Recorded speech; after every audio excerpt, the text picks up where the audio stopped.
Hi, welcome to our channel Sunita's world. അപ്പോൾ നിങ്ങൾ തമ്പനയിലൊക്കെ കണ്ട് ഇഷ്ടപ്പെട്ട് കാണുമല്ലോ. അപ്പോൾ നമ്മൾ അത് തന്നെയാണ് ഉണ്ടാക്കുന്നത്. റെസിപ്പി നമ്മുടെ പഴംപൊരി അല്ലെങ്കിൽ ഏത്തയ്ക്കാപ്പം, ഞങ്ങളുടെ നാട്ടിലൊക്കെ ഏത്തയ്ക്കാപ്പം എന്നാണ് പറയുന്നത്. അപ്പോൾ അതിൻ്റെ റെസിപ്പി എന്താണെന്ന് ഞാനൊന്ന് കാണിച്ചു തരാം. ഞാനിവിടെ എടുത്തു വെച്ചിരിക്കുന്നത് ഒരു കപ്പ്, ഞാൻ ഈ കാണിക്കുന്ന കപ്പിൽ ഒരു കപ്പ് മൈദ. പിന്നെ ഞാനിവിടെ ചേർക്കുന്നത് അരിപ്പൊടിയാണ്. ഒരു 1.5 ടേബിൾ സ്പൂൺ അരിപ്പൊടി ചേർത്ത് കൊടുക്കുന്നുണ്ട്. പിന്നെ ഇതിലേക്ക് ആവശ്യത്തിന് പഞ്ചസാര. നമ്മുടെ ഏത്തപ്പഴത്തിന് നല്ല മധുരം ഉണ്ടെങ്കിൽ അതനുസരിച്ച് പഞ്ചസാര ചേർത്ത് കൊടുക്കുക. അപ്പോൾ ഒരു 3 ടേബിൾ സ്പൂൺ പഞ്ചസാരയാണ് ഞാനിവിടെ ചേർത്ത് കൊടുക്കുന്നത്. പിന്നെ ഇതിലേക്ക് വേണ്ടത് ഒരു നുള്ള ഉപ്പ് ചേർത്ത് കൊടുക്കുക. പിന്നെ നല്ല അടിപൊളി കളറ് കിട്ടാൻ വേണ്ടി നമ്മൾ മഞ്ഞൾപ്പൊടി ചേർത്ത് കൊടുക്കുന്നുണ്ട് ഇതിലേക്ക്. പിന്നെ ഇളം ചൂടുവെള്ളമാണ്. ഒത്തിരി തിളച്ച വെള്ളം ഒഴിച്ച് കൊടുക്കരുത്, അപ്പം എണ്ണ കുടിക്കും. അതുകൊണ്ട് ഇളം ചൂടുവെള്ളം ചേർത്ത് കൊടുത്തു. എന്നിട്ട് നന്നായിട്ടൊന്ന് ഇളക്കി. അപ്പം ഞാൻ ഏത് കൺസിസ്റ്റൻസിയിലാണ് വേണ്ടതെന്നുള്ളത് ഇവിടെ കാണിക്കുന്നുണ്ട്. ഒട്ടും കട്ടയില്ലാതെ നമുക്കിത് കലക്കിയെടുക്കണം. അപ്പോൾ ഈ ഒരു കൺസിസ്റ്റൻസിയിൽ വേണം. പിന്നെ ഞാനിതിലേക്ക് ചേർക്കുന്നത് ഒരല്പം ബേക്കിംഗ് സോഡ, നമ്മുടെ സോഡാപ്പൊടി ചേർത്ത് കൊടുക്കുന്നുണ്ട്. ഒരു നുള്ളി ചേർത്താൽ മതി. അപ്പോൾ അത് വേണമെന്ന് നിർബന്ധമില്ല, വേണമെന്നുള്ളവർക്ക് ചേർത്ത് കൊടുക്കുക. പിന്നെ ഇതിലേക്ക് ജീരകം ഒരല്പം ചേർത്ത് കൊടുക്കുന്നുണ്ട്. അപ്പോൾ ചില സ്ഥലത്തൊക്കെ ജീരകം ചേർക്കുന്നവരുമുണ്ട്, എള്ളി ചേർക്കുന്നവരുണ്ട്. അപ്പോൾ അങ്ങനെ വേണമെന്നുണ്ടെങ്കിൽ അത് ചേർത്ത് കൊടുക്കുക. പിന്നെയാണ് നമ്മുടെ മെയിനായിട്ടുള്ള സാധനം ഇതിലേക്ക് ചേർക്കുന്നത്. 1.5 ടേബിൾ സ്പൂൺ ദോശമാവ് ഇതിലേക്ക് ചേർത്ത് കൊടുക്കുന്നുണ്ട്. അപ്പോൾ ഇതാണ് നമ്മുടെ ഏത്തയ്ക്കാപ്പത്തിന് നല്ലൊരു ടെക്സ്ചർ കിട്ടാൻ ഇതാണ് നമ്മളിതിലേക്ക് അത്യാവശ്യമായിട്ട് ചേർത്ത് കൊടുക്കേണ്ടത്. ദോശമാവ്, അപ്പത്തിൻ്റെ മാവ് വേണമെങ്കിലും ചേർത്ത് കൊടുക്കാം. അപ്പത്തിൻ്റെ മാവ് ചേർത്ത് കൊടുക്കുമ്പോൾ നമ്മൾ അരിപ്പൊടി ചേർക്കേണ്ട ആവശ്യമില്ല. അപ്പം ദോശമാവ് അധികം പുളിക്കാത്ത മാവ് ഒരു 1.5 ടേബിൾ സ്പൂൺ ചേർത്ത് കൊടുത്തിട്ട് വീണ്ടും നല്ലതായിട്ട് മിക്സ് ചെയ്യുക. അപ്പോൾ ഈ ഒരു കൺസിസ്റ്റൻസിയിൽ വേണം നമുക്ക് മാവ് കിട്ടാൻ. ഇനി നമുക്ക് ഇതിലേക്ക് ഏത്തയ്ക്ക എടുത്ത് വെച്ചിട്ട് അതൊന്ന് പൊളിച്ചു കൊടുക്കണം. അപ്പോൾ നമ്മൾ ഹോട്ടലിലൊക്കെ 3-4 പീസാക്കിയാണ് എടുക്കുന്നത്. അപ്പോൾ ഞാനിവിടെ ഇത് 3 പീസാക്കിയാണ് എടുത്തിരിക്കുന്നത്. ഒരു ഏത്തയ്ക്ക 3 പീസായിട്ട് മുറിച്ചു. അപ്പോൾ ഇത് എണ്ണയിലേക്ക് ഇട്ട് കൊടുക്കുകയാണ്. അപ്പോൾ നമ്മുടെ ദോശമാവും സോഡാപ്പൊടിയും ചേർത്തിട്ടുള്ളത് കൊണ്ട് നല്ല എണ്ണയിലിട്ടാൽ തന്നെ ഇത് നല്ല മുരിഞ്ഞ് ഫ്ലഫി ആയിട്ട് വരുന്നതായിരിക്കും.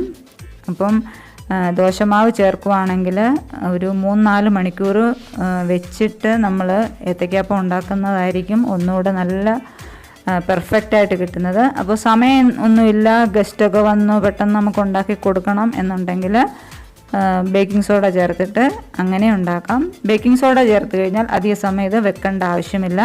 ഒരു 10 മിനിറ്റിനുള്ളിൽ തന്നെ നമുക്ക് ഉണ്ടാക്കിയെടുക്കാം. അല്ല നമ്മുടെ അടുത്ത് സമയമുണ്ട് എന്നുണ്ടെങ്കിൽ ബേക്കിംഗ് സോഡയ്ക്ക് പകരം ദോശമാവ് ചേർത്തിട്ട് നമുക്ക് 3-4 മണിക്കൂർ ഈ മാവ് വെച്ചതിന് ശേഷം ഉണ്ടാക്കിയെടുക്കുന്നതായിരിക്കും ഏറ്റവും നല്ലത്. അപ്പം ഞാനിവിടെ ബേക്കിംഗ് സോഡ ഒരു നുള്ളി ചേർത്തത് കൊണ്ട് തന്നെ 10 മിനിറ്റ് കൂടുതൽ വെച്ചില്ല. 10 മിനിറ്റ് കഴിഞ്ഞ ഉടനെ തന്നെ ഞാനിത് ഫ്രൈ ആക്കാൻ വേണ്ടി എടുത്തു.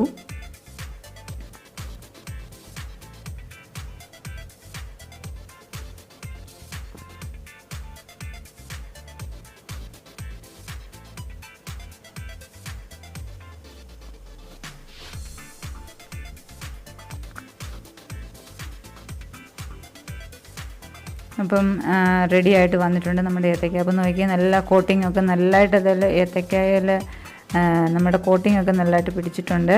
അപ്പോൾ ഈ ഒരു രീതിയിൽ റെഡിയായിട്ട് കിട്ടും നമുക്ക്. അപ്പോൾ ഈ ഒരു രീതിയിൽ ആരെങ്കിലും ട്രൈ ചെയ്യാത്തവരുണ്ടെങ്കിൽ ഈ ഒരു രീതിയിൽ തീർച്ചയായിട്ടും ട്രൈ ചെയ്യണം.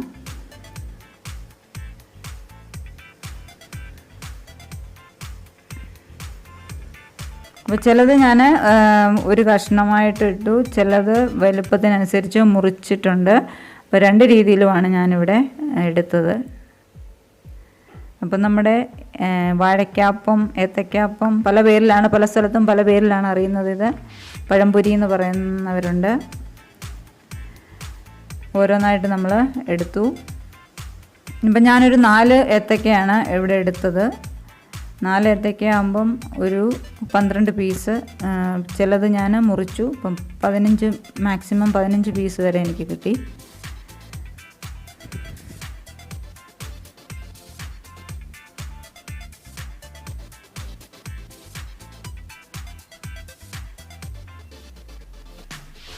വൈകിട്ട് ചായയുടെ കൂടെയൊക്കെ ഇതൊന്ന് കഴിക്കാൻ എന്താ രസം അല്ലേ. അപ്പോൾ നോക്കി അതിൻ്റെ പുറമൊക്കെ നല്ല ക്രിസ്പി ആയിട്ട് വന്നിട്ടുണ്ട്. അത് നമ്മൾ ദോശമാവ് ചേർക്കുന്നതുകൊണ്ടാണ് അങ്ങനെ വരുന്നത്.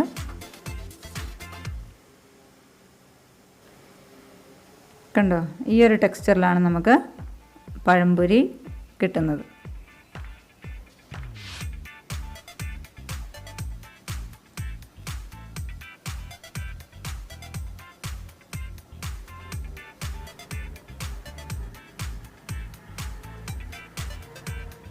ഞാനിവിടെ ഇതൊന്നും മുറിച്ച് കാണിക്കാം. ഇതിനകത്തെ സോഫ്റ്റ്നെസ്, പുറമേ നല്ല ക്രിസ്പിയാണ്, ആകെ നല്ല സോഫ്റ്റായിട്ടിരിക്കും.